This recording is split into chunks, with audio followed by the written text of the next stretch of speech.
Ang segment title po ng ating passage, Mga Babala at Mga Payo. Mga minamahal, alalahanin ninyo ang sinabi ng mga apostol ng ating Panginoong Hesukristo. Noon pa'y sinabi na nila sa inyo, sa huling panahon may lilitaw na mga taong mapanlait at sumusunod sa masasamang pagnanasa ng laman. Ito ang mga taong lumilikha ng pagkakabahabahagi, mga makamundo at wala sa kanila ang espiritu. Ngunit magpakatatag kayo, mga minamahal, sa inyong kabanal-banalang pananampalataya. Manalangin kayo sa tulong ng Espiritu Santo. Manatili kayo sa pag-ibig ng Diyos habang naghihintay kayo sa ating Panginoong Hesukristo na magkakalob sa inyo ng buhay na walang hanggan dahil sa Kanyang habag sa atin. Kaawaan ninyo ang mga nag-aalinlangan. Agawin ninyo ang iba pang mailigtas sa apoy. Ang iba na may kaawa ninyo ng may halong takot. Kasuklaman ninyo pati ang mga damit nilang nabahiran ng kahalayan. Sa Kanya na makapag-iingat sa inyo upang hindi kayo magkasala at makapaghaharap sa inyo ng walang kapintasan at may malaking kagalakan sa Kanyang kaluwalhatian, sa iisang Diyos na ating tagapagligtas sa pamamagitan ni Hesukristo na Panginoon natin, sa Kanya ang kaluwalhatian, kadakilaan, kapamahalaan at kapangyarihan mula pa noong una, ngayon at magpakailanman. Amen. Share ko po sa inyo ang topic na pinamagatan ko po na a persevering call. Pakisabi nga po natin, a persevering call. A call to persevere. Ito ay panawagan para ang mga anak ng Diyos ay mag-persevere, manatili na consistent, constant sa mga purposes ng Diyos sa kanyang buhay, sa mga idea, sa mga task na meron ang Diyos binigay sa kanyang mga anak, sa kanyang iglesia, whatever obstacles there may be. A persevering call. Last Sunday, mga kapatid, ay naibahagi sa inyo ang isang topic, acrostic topic na tinawag kong SAW. Pakisabi nga po natin, SAW. Nakita nyo ba yan last Sunday? Naalala pa ba natin to? Ano ang ibig sabihin? SAW. Sino po? Ayon, may notes ang iba sa atin, ano? Ang hinihintay ko yung nakakaalala sa memorya, sana. Meron pa naman ako ditong token na tagal-tagal ko nang nire-reserve. Ang ibig sabihin po ng SAW ay self-arming warning.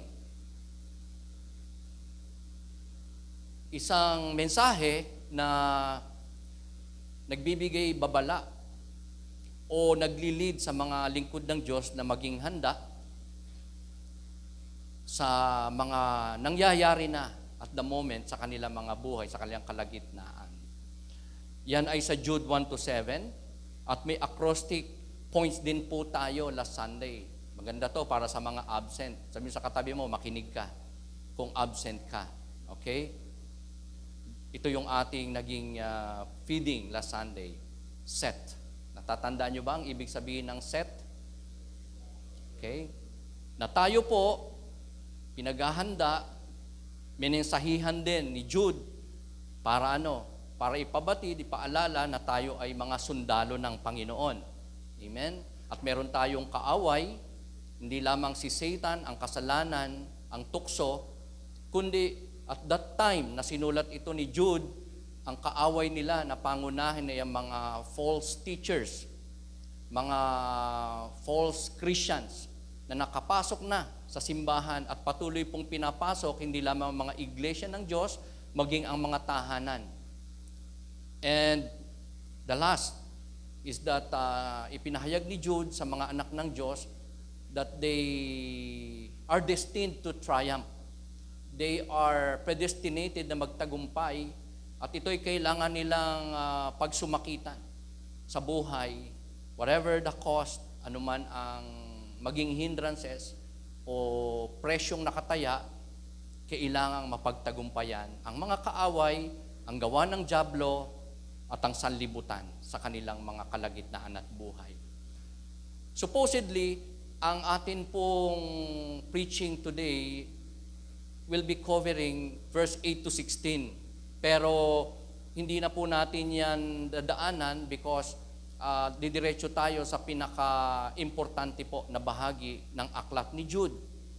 Pero allow me to share with you ang nilalaman po ng verse 8 to 16, which is about the false teachers, false prophets, false Christians na may mga katangiang hindi ayon sa kalooban ng Diyos. Because these people, apostates, ay nagre-reject sa kapangyarihan sa pamamahala ng Diyos sa kanilang mga buhay. First and foremost, kasi sila naman ay walang Spirit of God. Hindi sila tunay na mga mananampalataya o lingkod ng Diyos, sinugo ng Diyos. That is why they reject God, His Word, His authority sa kanilang mga buhay. That is why ang buhay po nila ay makasalanan, makasanlibutan, makasarili. At kapag ka sila po ay nag-commit ng kasalanan, deliberate, sinasadya po nila na magkasala, gumawa ng masama, thinking tama yung kanilang pananaw, kaisipan, nalalaman, o ipinapahayag, binabahagi, nakaturuan. And yet, ang kanila pong mga gawa ay hindi po naaayon sa kalooban ng Diyos. First and foremost, ang kanilang pagtuturo na nagiging dahilan parang iglesia ng Diyos, ang mga mananampalataya, ang simbahan ng Panginoon ma-divide at sila ay nadideceive, sila po ay nalilinlang. At sila ay mapagkunwari, sila ay nagtuturo ng mga katuroang di naman nila pinapractice. At sila ay nagpapanggap na lingkod ng Diyos, mabubuti, and yet wala namang inward transformation. Maaring ang outward appearance nila presentable, holier, pero inwardly sila ay may pagkukunwari. Hindi po totoo ang kanilang buhay.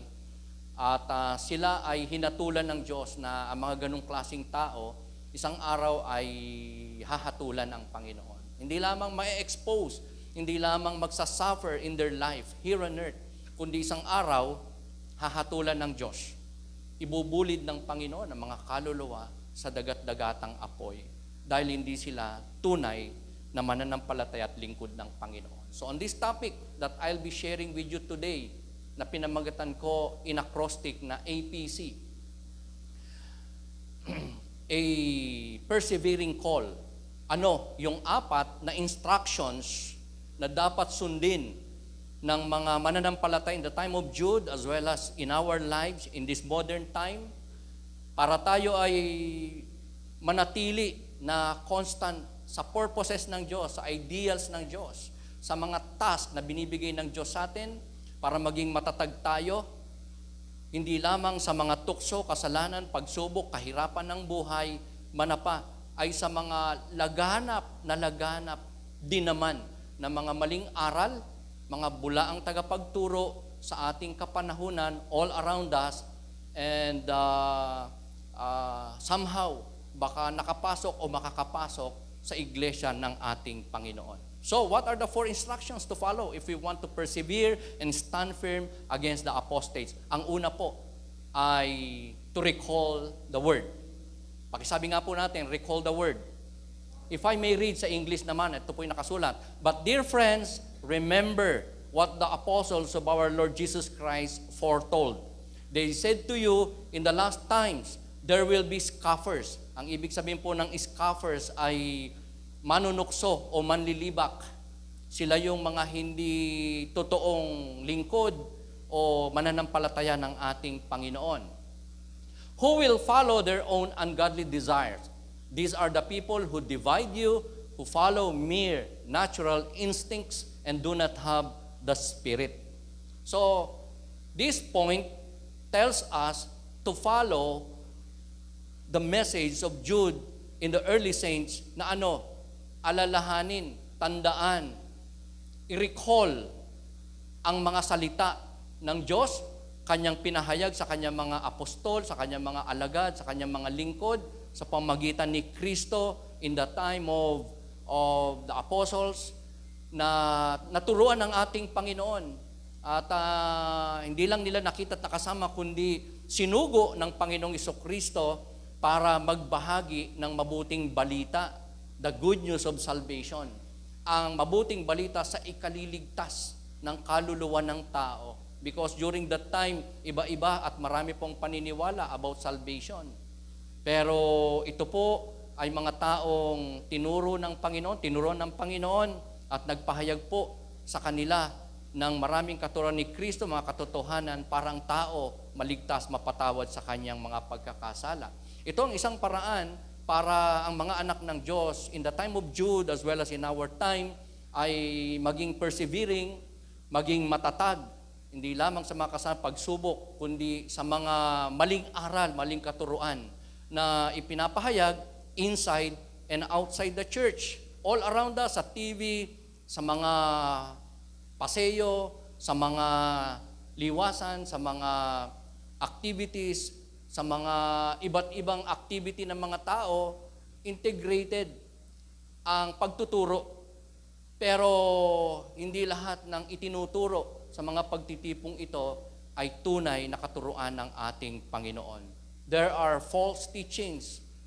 Palasak po ito. At times, even God's people ay hindi ito nadidiscern, hindi ito nadidetect for some or many valid reasons.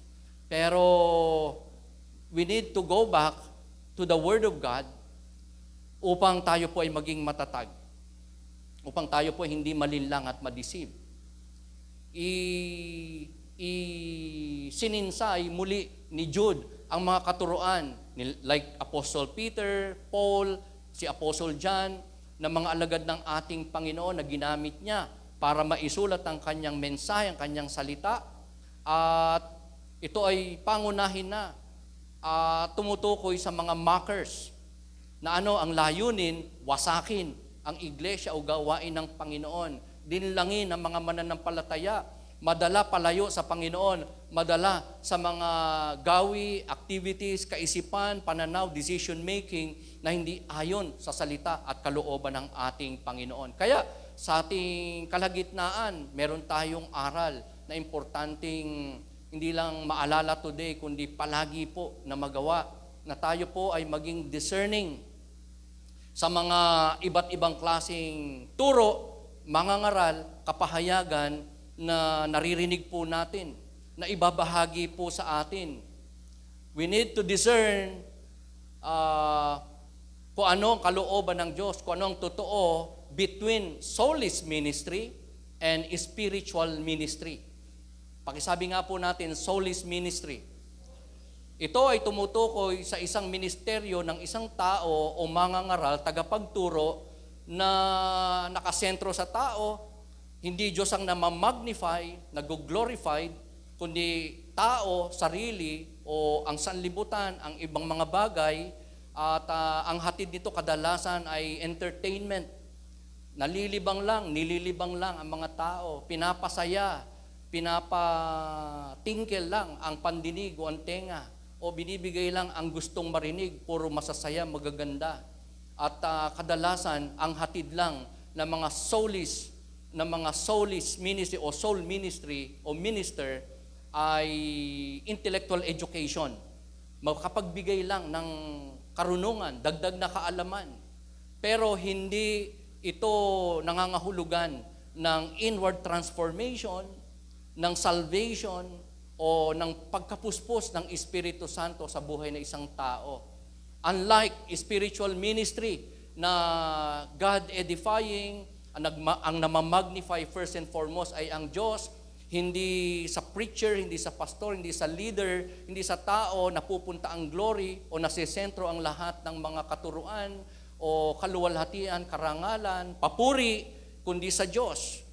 At ito ay kadalasang nagiging kapahayagan mula sa salita ng Panginoon na ipinapangaral, purong salita ng Diyos, at ang hatid sa tao na nakakapakinig sa mga spiritual minister ay walang iba kundi ang mabago ang kalooban, mabago ang pagkatao, hindi lamang maligtas, kundi ma-mold sa likeness ng Panginoon. That each passing day, even gradual, nakakaranas ng transformation ang mga tagapakinig ng mga spiritual minister, ng mga tunay na lingkod ng Diyos.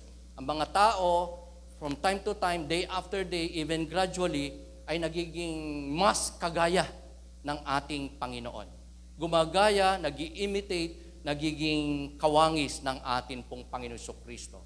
Ang pangalawa na instructions to follow upang tayo po ay maging persevering, matatag, especially in the face of false teachings, false teachers, is to build your or our devotion. Verse 20 to 21, it says there sa English, if I may read once again. But you, dear friends, build yourselves up in your most holy faith and pray in the Holy Spirit. Keep yourselves in God's love as you wait for the mercy of our Lord Jesus Christ to bring you to eternal life. Sinasabi po dyan na meron pong dapat gawin ng mga mananampalataya. That is to strengthen our stand in the Lord Jesus Christ by faith. By the faith na sinabi sa ating passage na pinakabanal na pananampalataya. Because we all know, especially in the time of Jude, in the New Testament times, maraming klaseng pananampalataya, even so in our modern time. Merong demonic faith, merong traditional faith, merong intellectual faith, merong hindi biblical faith. So, the faith that the Christians have ay saving faith, totoong pananampalataya. At ang kanilang buhay, because of having a most holy faith, ay may kabanalan, may pagbabago, may inward transformation, at merong glory na napupunta sa Panginoon. At nagbabago ang buhay na nagiging holier each passing day dahil sa pagsunod sa Panginoon. Dahil sa pananampalataya na meron siya, most holy faith. Salita ng Diyos na makapangyarihan. Salita ng Diyos na pagkain ng kaluluwa. Salita ng Diyos na hindi lang salamin, kundi sandata para hindi lamang sa mga kaaway ng kaluluwa, kundi para maging liwanag sa buhay, gabay, o discerning power ng mga mananampalataya para i-detect, i-discern kung ano ang tama at mali, ang gawa ng dyablo at gawain ng Panginoon, at ang masunod o maging pagkain ng kaluluwa o buhay o ginda ng buhay o sa pagdidesisyon ay ang salita ng Panginoon. Ang salita ng Diyos is so important. Might as well ang prayer. Because in praying, nagkakaroon po ang mga mananampalataya ng kalakasang nagmumula sa Diyos. Hindi lamang po enlightenment sa Word of God, hindi lamang po understanding sa kalooban ng Diyos, kung anong katangian at kagustuhan ng Diyos, kung anong kanyang mga pamantayan o layunin o ipinagagawa, kundi kapangyarihan na magawa at masunod ang kalooban ng Diyos. Gaya halimbawa ng pagsunod sa kalooban, paghayo, pag-witness, pag-soul winning, and a lot more na ministry na ipinapagawa ng Diyos sa kanyang mga anak ay nagmumula sa pananampalatayang banal, nagmumula sa makapangyarihang salita ng Diyos na may kalakip na pananalangin. Powerful na prayer o prayer na nagre-resulta sa kapangyarihan. Alam nyo po, okay naman na tayo po ay it is a must that we dwell and focus and give importance sa salita ng Diyos. Alam natin kung ano ang mga benepisyo ng salita ng Diyos sa ating buhay. At hindi tayo dapat na manghinawa sa pagbabasa, pagbubulay, pag-aaral ng salita ng Diyos. Dahil alam natin na andyan ang atin pong kalakasan, karunungan, katagumpayan. Pero kung salita ng Diyos lang, pero hindi tayo nagpe-pray, or inconsistent, hindi quality ang ating prayer, kulang siya, mga kapatid. Di ba? Pwede kasi tayo, mga kapatid, na maraming alam sa Biblia because we read and we study, pero wala tayong power because we don't pray. Pwede namang tayo prayerful at may power tayo. Pero if we don't read the Bible, kung hindi tayo nagtitraining, hindi tayo nagpapaturo, hindi tayo nagme-meditate ng Word of God, wala tayong knowledge kay Lord, sa kalooban ng Diyos, sa Kanyang mga ipinapagawa sa atin. Kaya napaka-importante ng pananampalataya, salita ng Diyos, ang pananalangin. At ito'y mga pundasyon o grasya ng ating Panginoon para sa atin pong debosyon, sa ating commitment, sa ating pong Christian life. Lalo na ang pag-ibig ng Diyos sa atin at ang ating pag-ibig din naman sa ating Panginoon. Tanong mo yung katabi mo, love mo ba talaga si Lord? Dapat lang dahil love na love ka ng ating Panginoon. Iniibig tayo ng ating Panginoon. Romans 5:8, God demonstrated His own love for us that while we were still sinners, Christ died for us. Are you with me? 2,000 years ago, nagkatuwang taong Panginoon, inalay ang kanyang buhay sa krus para sa iyo. Para sa kabayaran ng iyong kasalanan. So, faith, hope, and love ay kalooban ng Diyos na mananatili hanggang wakas. Pero sabi nga ng Scripture, di ba? But the greatest of these graces is love. Pero ang mga ito, mga kapatid, ay pundasyon, katatagan, kinakailangan natin para tayo po ay tumatag, lumakas, maging strong, magkaroon tayo ng matibay na pundasyon in our spiritual life para tayo po ay makalakad ng diretso sa daan ng Panginoon. Na hindi tayo magde-deviate, hindi tayo magko-compromise, hindi po tayo magiging disobedient, worldly, carnal, Christian, and most of all, hindi po tayo babagsak, ni matitisod, ni magi-stumble kung ang atin pong pundasyon ng ating debosyon o buhay, spiritual life, Christian life, ay may katatagan. From our faith, from God's Word, through prayer, by the love of God sa atin, and our love for God. Naalala ko lang yung Matthew 7:24-27, ito po ay kwento patungkol po sa dalawang lalaki na nagtayo ng bahay. Yung isa, sa batuhan nagtayo ng bahay. Yung isa naman, sa buhangin. Dumating ang malakas na bagyo, hinampas ang kanilang mga bahay ng malakas na hangin, ulan, torrent. Nawasak ang ginawang bahay sa buhanginan, pero nanatiling nakatayo ang bahay na itinatag sa bato.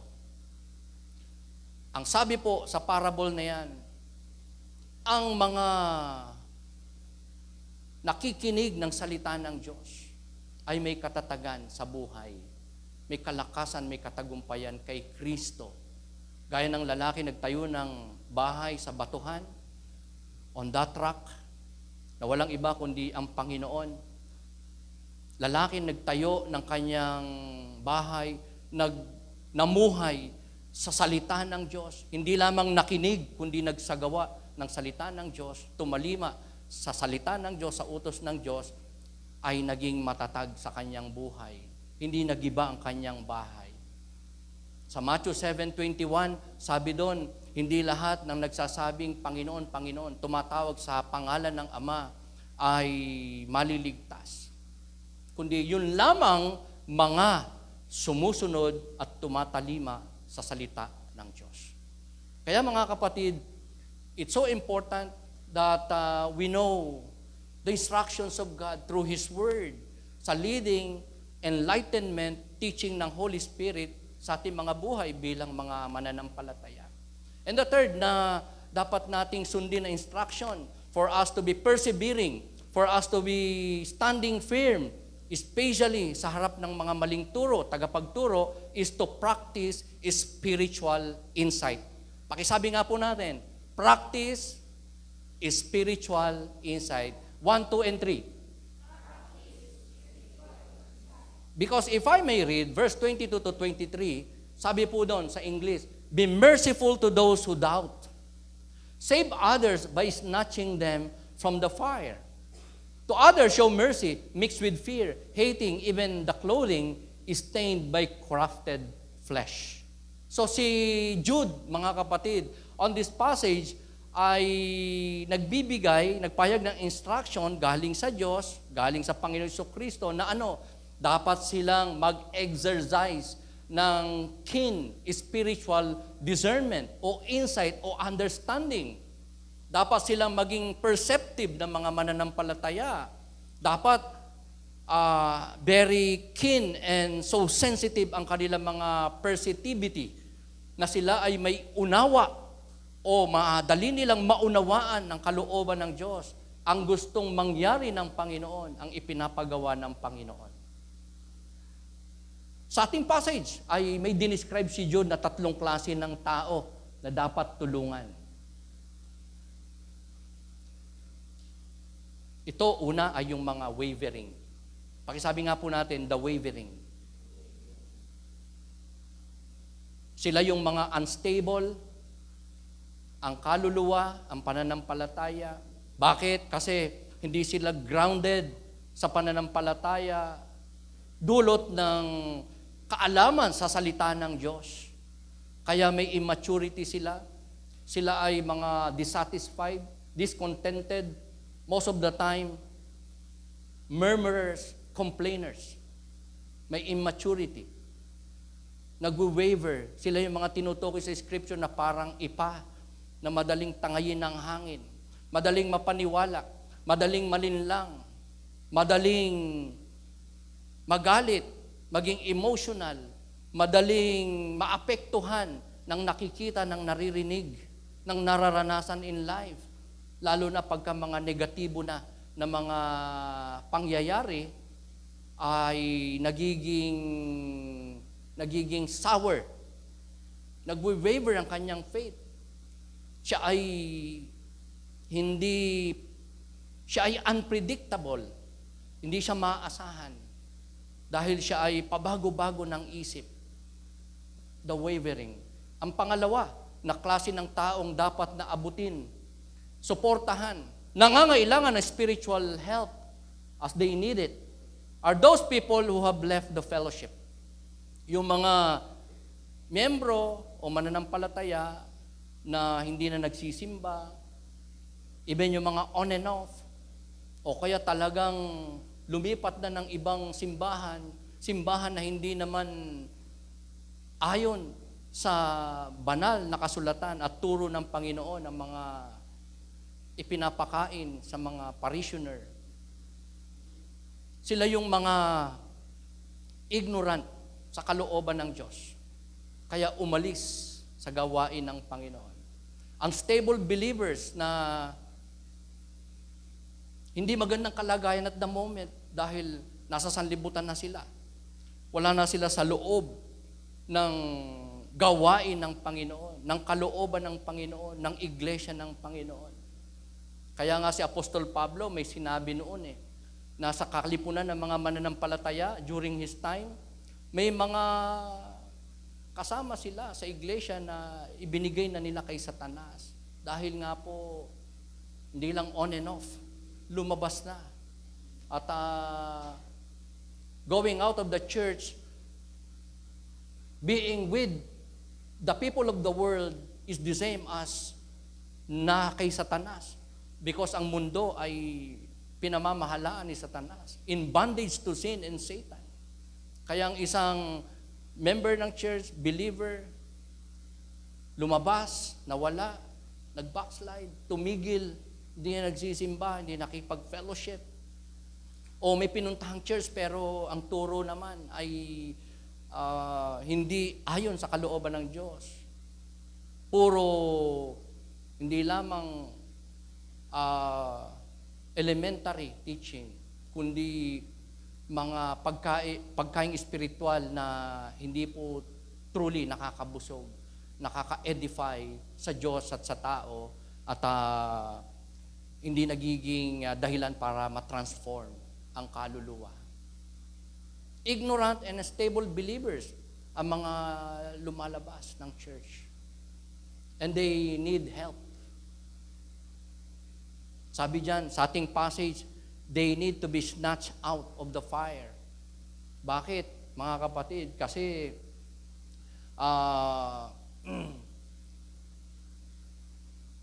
pag ang Kristiyano lumabas sa fellowship sa church, lalo na naging inactive, hindi nagpatuloy sa paglilingkod, sa pagsunod sa Panginoon. It's the same as sila ay nag-aalab, burning with sin, burning with the worldly passion, na ang nasusunod na hindi ang Diyos, kundi ang sarili sa kanilang mga buhay. They need to be helped. Kailangan silang ma-reach out. Kailangan sila na ma-encourage. Kailangan sila'y maakay pabalik sa Panginoon, pabalik sa gawain ng Panginoon. If there is still opportunity. Because we know there are people lumabas ng church pero it seems to us, kahit nakangiti, kahit dumadalaw-dalaw, hindi na po prospective dahil ang sinusunod ay sarili. Hindi po responsive, hindi po potential na sumunod, tumalima, maging kagaya natin na nagpapatuloy, persevering, nagpapakatatag, anuman ang mga hadlang at obstacles para sa kapurihan ng Panginoon. The last na klase ng tao na kailangang spiritual help are the dangerous. Pakisabi nga po natin, the dangerous. Yung mga hindi lang nanganganib ang kalagayan, kundi mapanganib din naman na i-reach out. Kasi sa ating passage, may phrase po dyan na with fear. Abutin sila ng may cautiousness, yun po ang ibig sabihin, ng may pag-iingat. Bakit? Kasi baka ma-defiled ka. Baka ikaw ay makontaminate. Baka ikaw ay mapollute.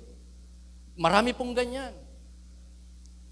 Naging merciful sa isang lumabas ng church. Nag-backslide. Tumigil sa fellowship, sa pananampalataya. Kalooban po ng Diyos yun. Pero hindi naging maingat. Kaya nga, di ba, may mga pangyayari na ni-reach out niya para mapanubay. Ang nangyari, siya ay nadala. Hindi man siya nadala, pero siya ay nako-compromise sa tao na ito. Dahil hindi siya naging maingat, siya ay natrap. Siya ay nalunod. Siya ay narumihan. Siya ay naging compromiser at hindi na nakasunod din sa kalooban ng Diyos. Nagkulang na sa Panginoon. Naging sympathizer, hindi na ng Diyos, ng church, ng leader, ng mga kapatiran, kundi nung tao na naging disgruntled, dissatisfied, discontented, nagkaroon ng rebellious spirit, unsubmissive spirit sa Diyos, sa lingkod ng Diyos, at nagbigay ng kapighatian, kalungkutan sa puso ng mga mananampalataya. Sabi mo sa katabi mo, huwag kang aalis sa simbahang ito. Bakit? Malulungkot kami. Amen? Lalo na ang Diyos. Kapag ka may nawawala na tupa, ang Panginoon po ay nalulungkot. Ganon din naman ang mga leader ng simbahan. Ganon din ang mga kapatiran, hindi lang ang mga leaders. Diba? Nalulungkot tayo. Napipighati tayo. Nadidisgrace din tayo, lalo ng ating Panginoon. Whenever there are people going out of the fellowship, turning their backs on the Lord, tumitigil sa paglilingkod, sa ministry, sa pananampalataya, sa paglakad sa daan ng Panginoon, hindi na nagtsatsaga, hindi na nagtitiis, hindi nagpapakatatag, nadadala na ng hindi lang sariling kagustuhan, kundi ng makasanlibutang mga dahilan, kagustuhan at gawain. So, love God's people. That's fine. But never forget, at the same time, as loving the people inside and outside the church, manatili po tayong may kinakamuhian din naman, which is sin.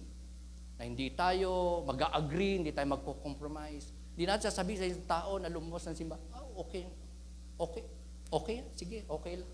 Okay naman yung ginawa mo. Tumalikod na nga sa Panginoon Tumalikod sa iyo, sa kapatiran, sa atin, sa gawain, sa ministry. And yet, here you are, making good friends with them, and smiling, and taking lightly sa kanilang kalagayan, ginawa. And at times, pwede pa nga baka, ma-defile ka rin, ma-contaminate tayo, nagkakasala tayo sa ating Panginoon. Because we agree to what they did sa kanilang sitwasyon.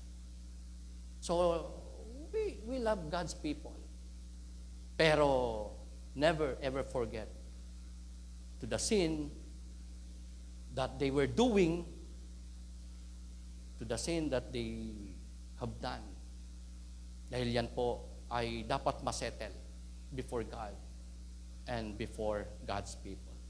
The last but not the least na instruction ng Diyos through Jude, isinulat niya, pinadala niya sa mga believers, hindi lamang sa isang local church, kundi sa lahat ng churches during His time, all over the world, hanggang sa ating panahon. Existing at ito po ay dapat na itinuturo, pinapahayag, at hinihid natin yung mga warning ni Jude as well as this instruction na makapagbibigay ng kalakasang makapag-persevere ang mga mananampalataya, maging matatag. Hindi lamang sa tukso, kasalanan, sa jablo, sa sinful nature na meron tayo, kundi sa mga maling turo at aral. Commit to Christ. Pakisabi nga po natin, commit to Christ. Yung pagiging committed kay Kristo, pagiging devoted kay Kristo. Because verse 24 to 25, it says there, very familiar po sa atin itong passage na to. Dahil isa po ito sa mga well-known na benediction natin.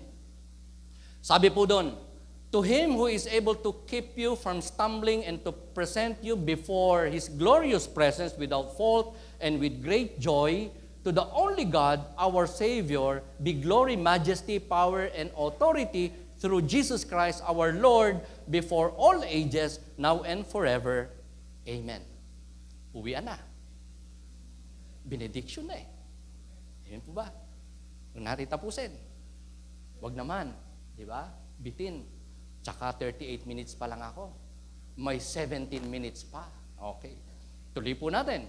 So, if we want to be spiritual, if we want our lives be able to walk straight, humbly before God, submissive to God, we must shield ourselves fully to our Lord and Savior, Jesus Christ. We must surrender everything. Ipailalim, isuko, ipamahala natin sa Diyos ang lahat-lahat sa atin. Every area ating buhay.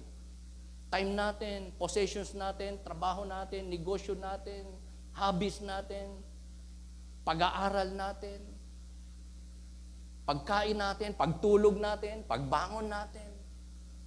Every area ng buhay must be yielded, submitted, surrendered sa ating Panginoong Jesucristo.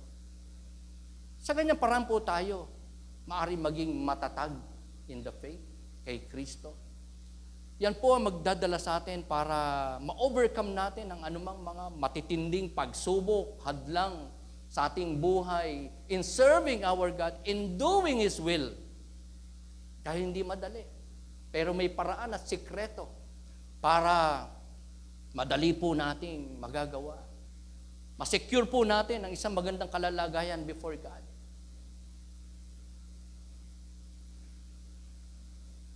Kung tayo po magpapatuloy sa pagsuway sa kalooban ng Diyos, hindi pagpipray, hindi pagdalo, hindi pagiging tapat sa Diyos, ang pagiging critical, yung gusto natin ang nasusunod, hindi ang kalooban ng Panginoon. Yung okay lang sa atin, kahit hindi tayo makadalo ng gawain ng Panginoon pag Sunday. Basta makadalo lang tayo ng anniversary, ng birthday, ng kasalan, ng outing, ng party. If we persist in our disobedience, for sure, we will suffer. Yan ang sabi ng Scripture. Yan po ang turo ng ating Panginoon. May penalty, may punishment, may chastisement, may tapik. At minsan, sa kalaunan, palo. At sa banda-banda ron pa, pag talagang sobrang pasaway, tigas ulo, ay sumunod talaga. Hindi na palo.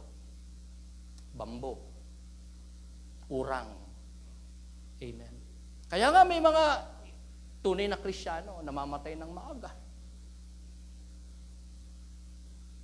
O kaya napaparalyze. Nagiging inutil. Nawawalan ng opportunity and privileges. Nawawalan ng lakas. Nawawalan ng pag-asa. Naghihirap, nagdarahop, nabibigo. Walang katagumpayan. Because of continual disobedience sa kalooban ng Panginoon.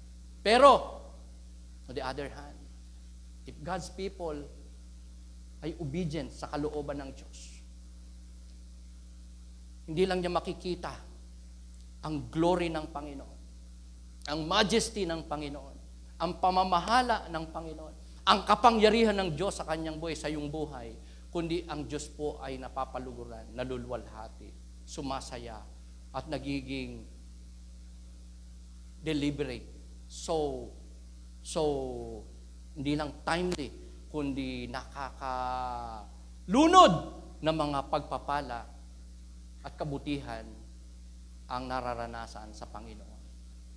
Bunga ng pagsunod. Sa pagsunod, mga kapatid, diyan natin nakikita ang kalooban ng Panginoon.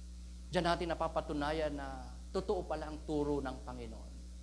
Na totoo pala ang Diyos ay maringal, maluwalhati, walang kapara. Na siya ay may napakatayog na kalalagayan, incomparable na glory and riches. Ang kanyang kapamahalaan is past, present, and future, kaya we have nothing to worry na hindi nakikita ng Diyos because lahat alam, nakikita ng Panginoon because God is there. Sa mga panahon na nag-iisa tayo, God is with us. Sa panahon na parang tingin mo, walang mamamahal sa iyo, mas marami.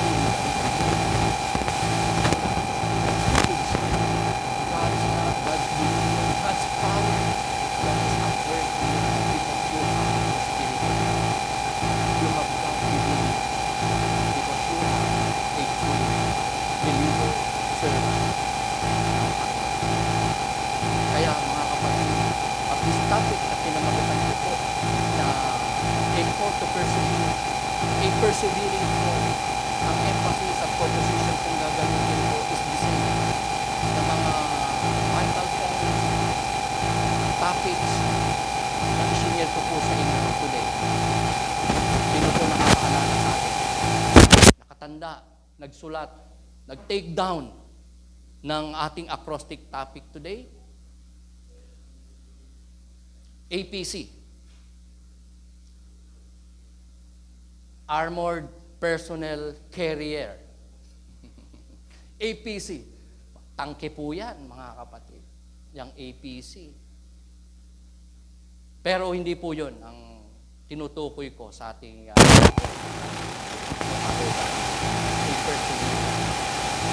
call to persevere. Last Sunday, patuloy po ako sa pagkakataon.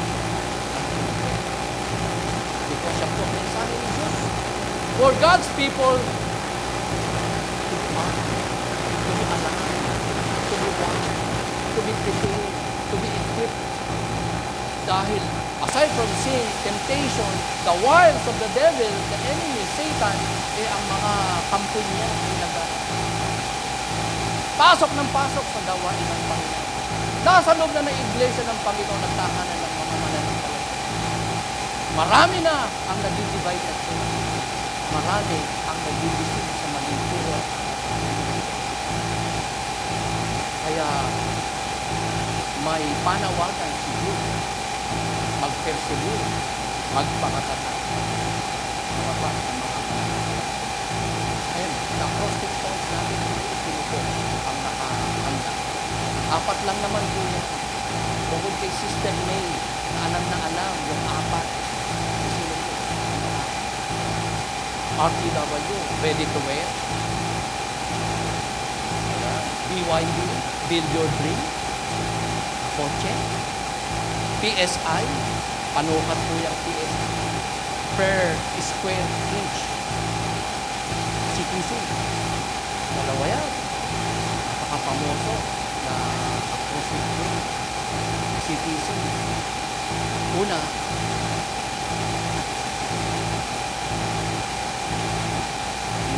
sedula.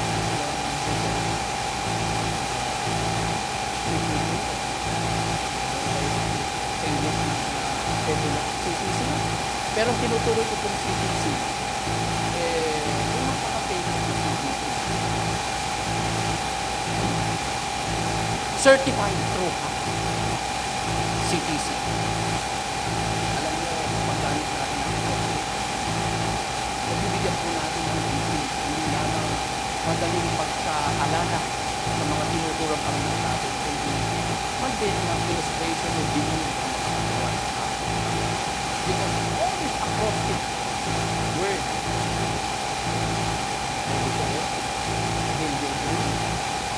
per square feet, certified true hack, ay in relation to sa atin pong totoong acrostic points, which is, number 1, let's call the word. That is our emphasis and focus. Remember the word of God. If you want to stand firm in this life, if you want to be able to persevere sa kabila ng mga obstacles, hindrances, suffering, mga kabuluhan, mga uncertainties in this life, mga gusto mo na wala ka, hindi mo gusto mo to be able to please to honor God. Number 2, BYD. Build your devotion. We need to strengthen our Christian life by the Word of God, by prayer, by our most holy faith. Pinakabanal na pananampalataya. Totoong pananampalataya. Practice spiritual insight and by committing to God. As I said, mga kapatid, ang mga acrostic word na to, ready to wear, RTW, build your dream, per square feet, CTC, certified true hack, ay may mga salita ng Diyos na kailangan natin isupport ibalaban. Are you with me? Dahil dapat natin dalagaan. Nakabalaban. Damit natin. Marapat na ang salitaan ng atin. Marami tayong pangarap, mga kapatid, na pwede natin makamit for the glory of God. By God's grace. At yun sa pamagitan ng pagpapatatag natin ang ating debosyon. Tayo, pag umarap sa Diyos, pag bumalik siya o umarap tayo sa Kanya, hindi natin maririnig yung salita. Pinimba. Gusto.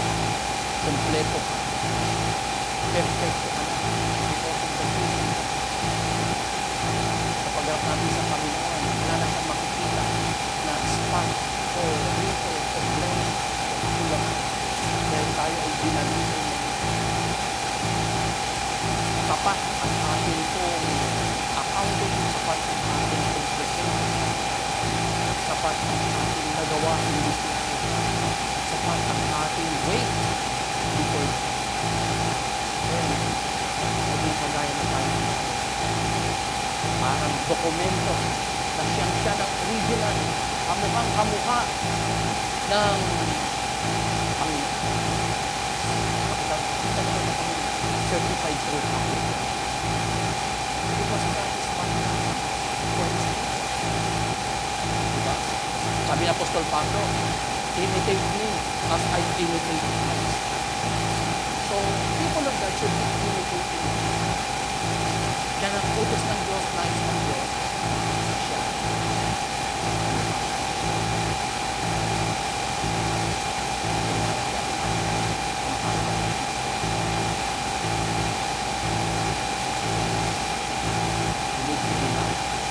More and more, our Lord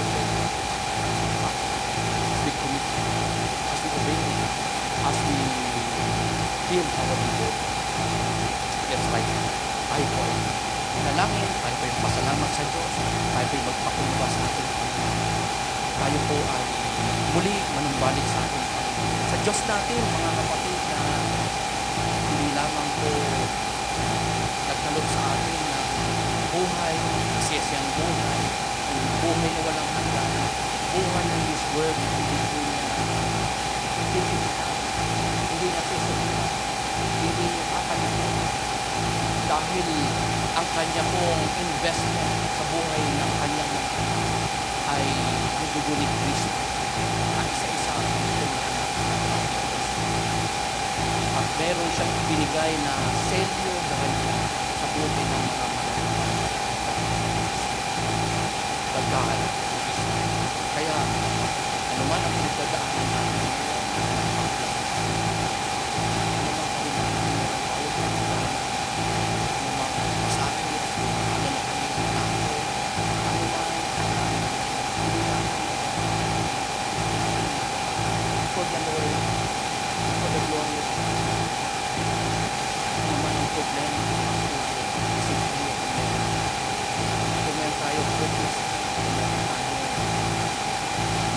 kawalan ng direksyon. Kung meron tayong pangamba, kasama natin. One prayer only. Impact na sa atin natin. Having this is the third person of the Trinity God, the Holy Ghost, kasama natin. The God will never change. The God will never turn His back. The God who will always protect us. The God who will guard us. Mula ngayon hanggang wakas, ang Diyos hindi magbabago.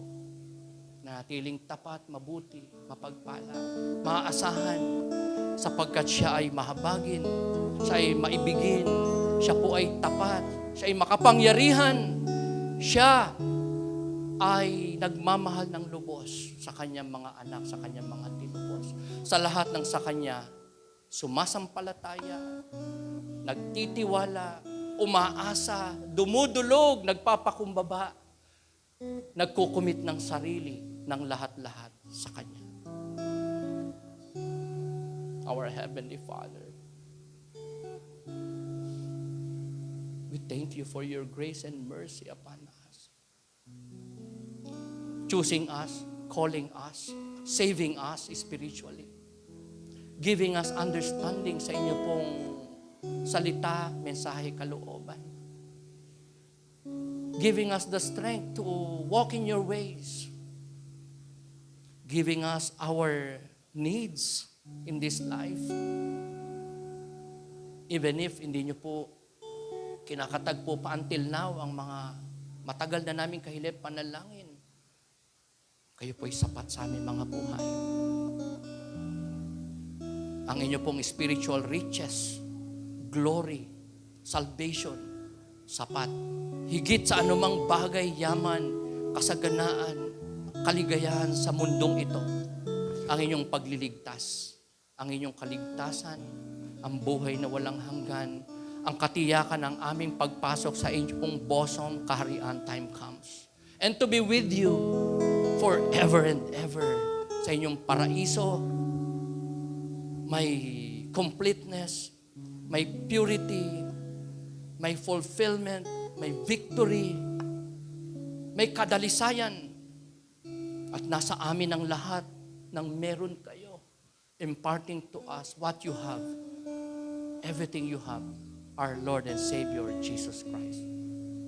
And so we thank you, Lord, and we continue to commit to you our lives with humility, with faith, with confession sa aming mga nagawang pagkakasala, invoking you to continue to reign in our lives and midst.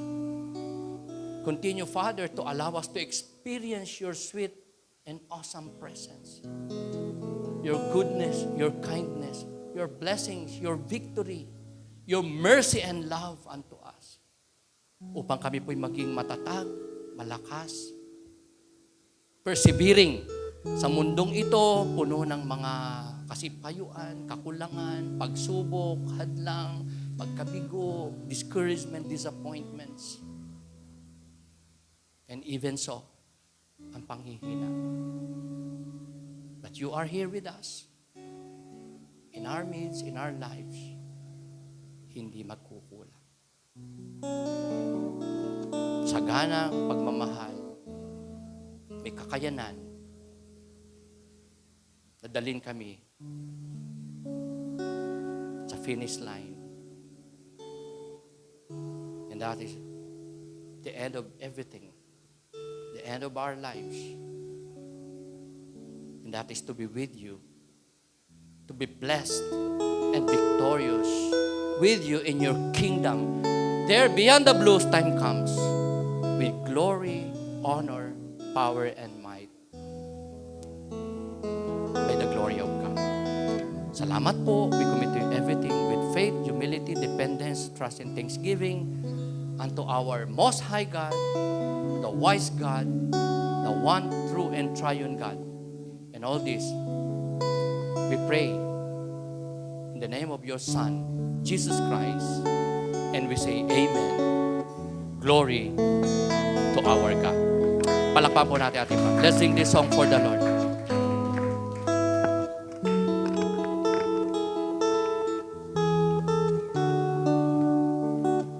Amen. Awitan po natin ang